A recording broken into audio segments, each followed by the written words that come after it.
Run to the hill, go get your fill, get a life. Child was born, he felt scorn, so he flies. Can't take the pace, driven to haste, wanna die.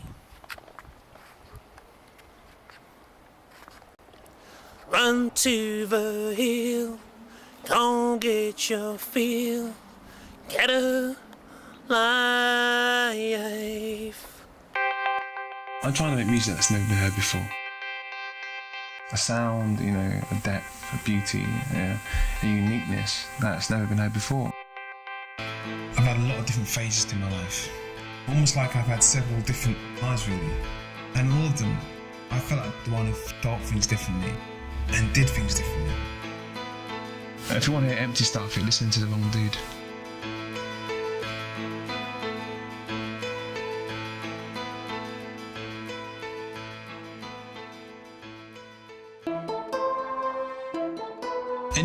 Anybody can feel love. Anyone can be touched by it. Anyone can be broken by it.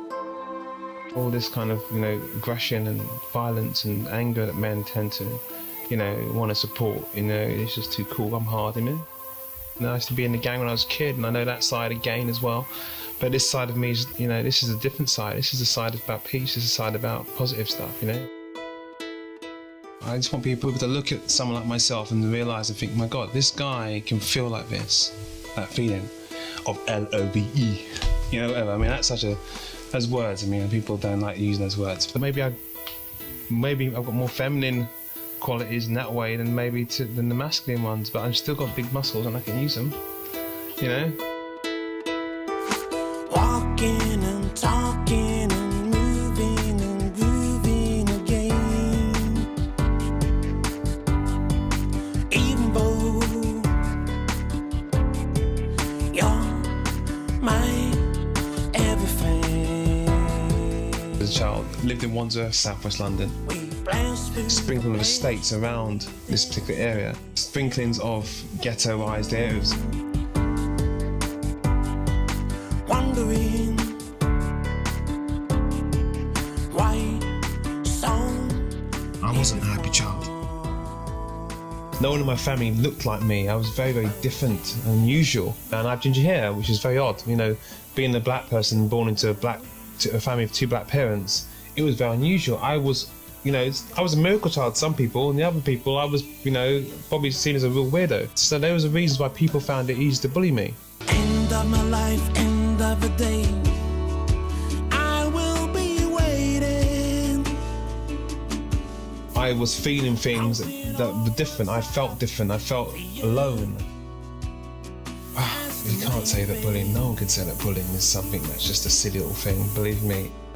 I'm a big guy now, but then I was a very slight kid, and everyone else is probably a lot bigger than I was.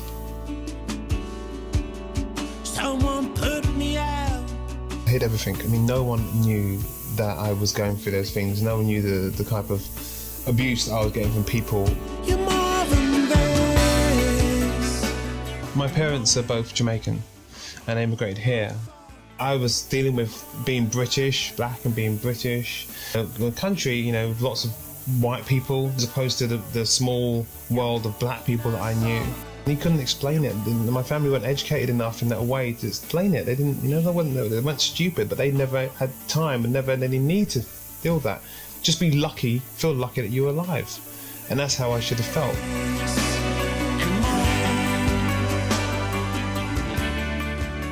Both my parents are musicians. My mum was a singer and my dad played guitar. My mum, incredibly lovely, incredibly generous, incredibly open, but still you find in West Indian family, I found it very difficult to speak to my mother. My mum was so busy doing music and trying to be a parent, it was very hard for her to actually sit there and have a real relationship with me as a son. My dad didn't speak very much, he just expected, adhered to his way. That's my dad's way, didn't talk to me. There was no connection there whatsoever. So, I dealt with a lot of that on my own.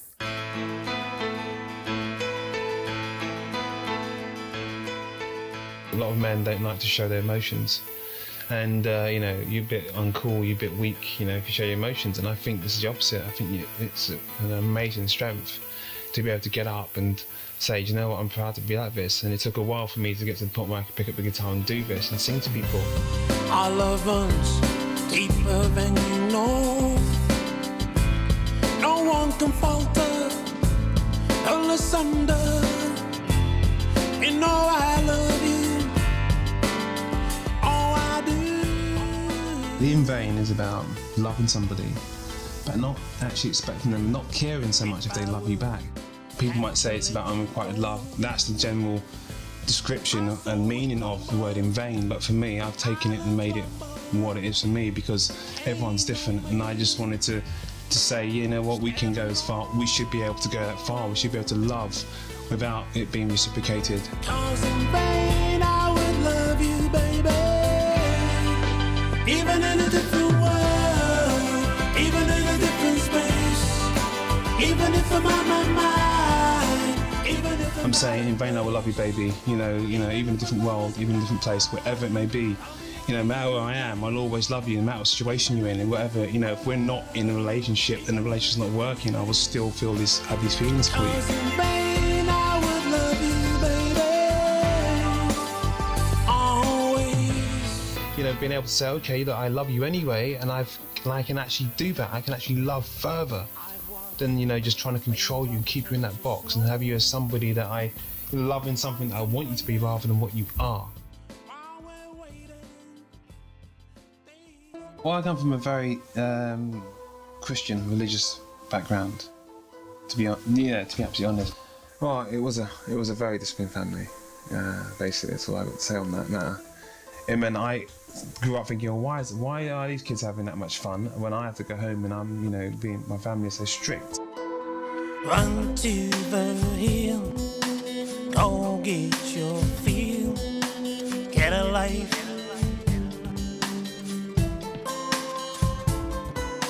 Child was born, he fell scorn, so he flies. If we're talking about one by one we fall for love. We're talking that alludes to Jesus Christ, you know, coming to earth and giving himself for the sins of man. 'Cause one by one we fall to the left and the right. It's one by one we fall for love. You know, and then it has the other meaning, one by one we fall for love, just a general thing that we are all fallible. We fall for love. Well, my mum and dad split up when I was 4 years old, and so that affected me. The dysfunction, the brokenness from the family, the feeling of loss, that's something that's quite prevalent in some of my songs. The fact that my parents broke up totally changed the way I felt about being a musician. The person I would have adored and looked up to, you know, as a major role model was gone, so he became the hate figure for me. People didn't understand. I was being bullied because I was different. I was being bullied because I was in a top class at my school. If you weren't like them, using all the slang, they bullied you for it. I walked in front of a car, moving car, and that was probably what I would consider now as my first suicide attempt. To the white kids, I was less than them. To the black kids, I wasn't black enough. This is part of why I'm a non-conformist in my music. You can't put me in a box. Quite a lot of people that contact me in MySpace say, oh, I love your sound, I think it's amazing, but I did not expect you to sound like that. They would see a black guy and they think he should be doing R&B, he should be doing hip-hop, and then I pick up an acoustic guitar and I start singing the song, but they also very excited by this as well. You hear me now doing acoustic pop rock, which being a black guy immediately makes me a non-conformist. But then, even if you can get used to that, I'll have another album out and it'll be completely different again. We should get beyond that race stuff, get beyond the stereotype stuff, and just, look at music, and for what it does aesthetically, what it creates. We're taking ourselves and limiting ourselves, reducing, the freedom that we could have.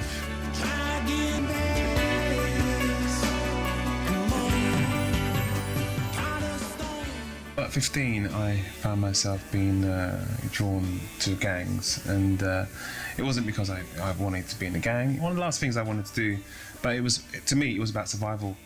The life I had, family, brothers, they were closing in on me. It was all that tension and competition that you have as brothers, and maybe not all families experience that. I needed to get out. So I got drawn into a world that was just totally different to anything. No one in my family got involved in the gang. No one else realised the pressures that I experienced. Maybe the fact I didn't have as much love, the real love, I'm sure there was love, but the love that to some people in different types of families would have had, maybe I longed for that. Being in gangs, you're finding love in the gang. You're trying to find a new world that you feel comfortable in and understands you. Most of the people in my gang had been bullied by somebody or other. A bunch of kids together who were frightened of something. I became the leader of the gang quite quickly. I used to love going out to fight, so I'd go out and I'd fight other gangs. I was trying to right so many wrongs. I would actually approach people who I felt were really aggressive and they needed to learn a lesson.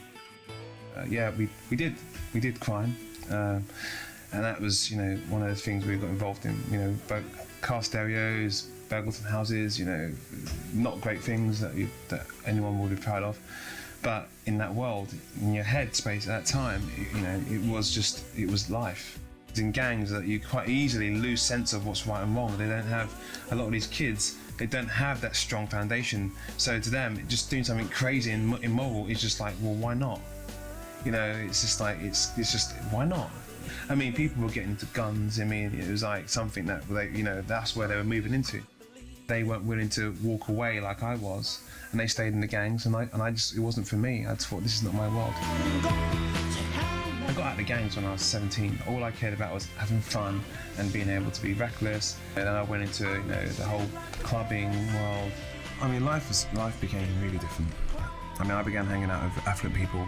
I kind of started to see things I never imagined possible. The kind of people I was hanging out with. It was a definite change to the life I lived before. Partying, girls, putting the band together, getting up on stage, performing, getting off the stage, partying with the girls, whatever. That was it, and it was all about just having fun.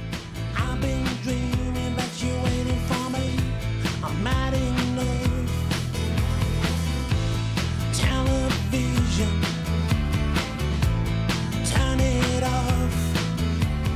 What makes Like Crazy is a roller coaster ride of emotion. I think about you, the things we could do.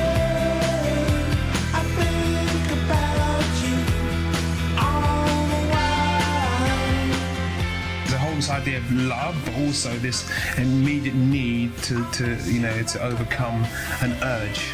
So it's also about an urge as well, like a sexual urge. I'm just like crazy, babe, and I want to get some. I miss you like crazy, girl. I miss you. I had issues. I had issues about all sorts of things.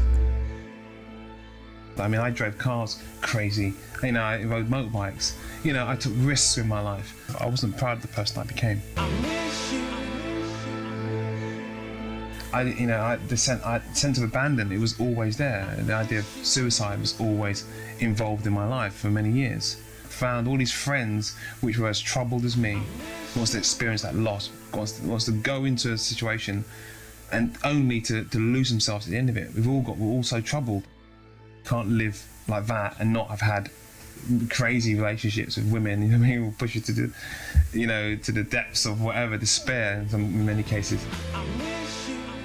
Not everything about love is positives. I know a guy so in love, killed himself. Takes you too far, you just feel too much, you can't live, you can't deal with that, you can't deal with it, you can't deal with the jealousy it makes you feel. You know, it just does things to you and it changes you. Some people don't find happiness from being in love. It's just the way it is, you know. Some people do, some people don't. Some have lost, some have wilted, some have made it, some have walked to their deaths, some have tried to make this very clear. More than I have known, gotta get over you, gotta get over by myself, 'cause I might let you down, I might let you down. If we fall in love, I might let you down. The guy, the girl, whatever, is saying, look, I know what love does to people. As much as it's amazing, it's a beautiful thing and everything else, the other side of it is it does destroy people. People have died, people have destroyed worlds to obtain love. There's a negative side, a darker side to love too, you know? And that he's saying, I don't want to go there. I don't want to go down that route. This is, you know, I rebuke love, whatever, because maybe love is not going to take me where I want to be. All added questions from father and monster of how did I get here? How long will she suffer? How did I get here? How did I get here? Someone tell me by myself, 'cause I might let you down, I might let you down. If we fall in love, I might let you down. You know, in the song, the guy, you know, decides, you know, he can't do it. He can't live up to that expectation. He's not putting enough in to make the relationship work anyway. So he's going to let it down. It's just a vicious circle because he's not trying hard enough. If we fall in love, I might let you down. Fall in love, just fall in love. Anyone can fall in love, but you don't necessarily fall in love with the right person. I might let you It's down. just simply about, look, you know, I just want to say, look, man, I want out. I want to get out because I want out. I want to out from being so lovey-dovey. People have to be right for each other. So that was just a get out clause, man. I'll let you down with the get out clause. Play it to your girlfriend when you're ready to leave. I don't know. What happens to me is I might let you down. Or when you find yourself in the toilet, you know, out of your head, and you don't know who you are, what you are. You understand the emptiness, and you feel that there's a waste in your life. There was no point trying to run away from who I was and run away from the past. I couldn't hide the past. I couldn't forget the past, you know, and I had to deal with it. One of my issues was about my father, because it wasn't there. My dad was in the Scots Guards and pretty impressive. I needed to prove I was better than that. So I joined the volunteer parachute regiment. Candlelight, show me where to go. It was incredibly hard training. You're talking about one of the special forces, walking 10 miles of weight in your back. In my heart, You couldn't mess around. You had officers there. You had people challenging you all the time. wanna fly. Everyone there is wanting to push themselves to the limit. And every single time you keep going, it tells you a hell of a lot about yourself. 8, 10 times, just carry on. No one should bring you down. I started to think, I want to open up to my mother, and I did. I started speaking to my mother and started opening up to her, just telling them about things, my own failings, you know, things that I saw about myself, and things that I did but I wasn't very proud of, you know, and my mum listened to me. And having that ear and having her just show me that side, you know, not like my father, obviously, because I said from dysfunctional, broken family, you know, it just gave me another side. I came back to myself after going out and completely losing myself in every way possible. You know, I came back to myself. I reached out. So you just look at your father and you think, well, my dad's a musician. I don't want to play everything about my father. I try to be the absolute opposite. You know, but the thing is about life is you can't get away from it. I found myself becoming more like my father as I got older. a lot of brothers and stuff, and no one else really got involved in music, and I felt, I owed it to my parents, for whatever they had together to make something special in my life with regards to music. My first gig I performed, the owner of that bar said to me, I'm going to sign you up. So that was where it started from. And then I got signed to this independent label, and then they got interest from a much bigger label. All of a sudden there was this intense pressure. But there was 8 record companies at that point who had interest, and I was now being offered a huge amount of money. I was sat down with, in this huge label, going for these Rolling Stone magazines, and being told that I could be one of the greats. Well, I was offered a £1 million record deal, which meant that I would need to go to America, and I would need to go without my band because it was a solo deal. And there's a world upon a thread, and there's a life upon a hill. How are you the walking dead? Live alone, you walk alone. In my art, it's all about the art. It's all about making sure that the message is true, making sure that the vibe is true and everything's right. And when you start throwing all this glitz and glam and everything else that goes with it, I felt I would lose all that. I felt very uncomfortable about the direction that the record company was going in. I decided to not take the deal, and people, in my camp and outside of it, thought I was crazy. But for me, it was the best thing I ever did. Every day I do what I'm doing, and I think, wow, I would never have had this freedom. There's still got the space for me to actually expose myself, come out to the public in a very different way, in a way that I think is right. You can't work it out without a shadow of a doubt. Now you can't work it out. I don't know, in terms of the pain I would have experienced, in terms of the things I saw, it's given me a hell of a lot of experience, and it's given me the confidence, more importantly, to be able to stand up and say what I'm saying, because I don't feel that people can really judge me and say, well, yeah, well, what's your stuff about? I'm like, well, you don't know where I've been to come to this point, to be able to be me.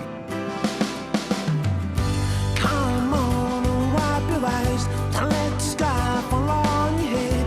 Open up and open wide, open up to all eyes. The way I tend to write songs is really about dealing with the loss and the pain, or and turning it into saying, well, there's a positive at the end of it, of every single thing. There might be some depth into it and some heartbreak going on, but then I leave it with this positive end to my songs. I don't want to leave you with this pain, I want to leave you with this positivity. The sun shines in my head, but you don't seem to know. You don't wanna grow. Oh, no. Well, sunshine in my head, that's the whole point of that is to kind of get people to realise no matter what, no matter what, you can deal with anything. Oh, no. The sun shines in my head. Keep on shining. Instead of dealing with the darkness, you should be allowing yourself to open up to the brightness and the light. And that's so, for what I've done is I'm saying, look, the light's in my head. I put it in my head, myself personally, and thankfully, it shines in my head. The sun does shine in my head. Having sunshine in my head, keeping myself upbeat, positive, just allowed me to let everything float away. I thought, I want to share that, that's my little trick, and maybe share it with everybody else.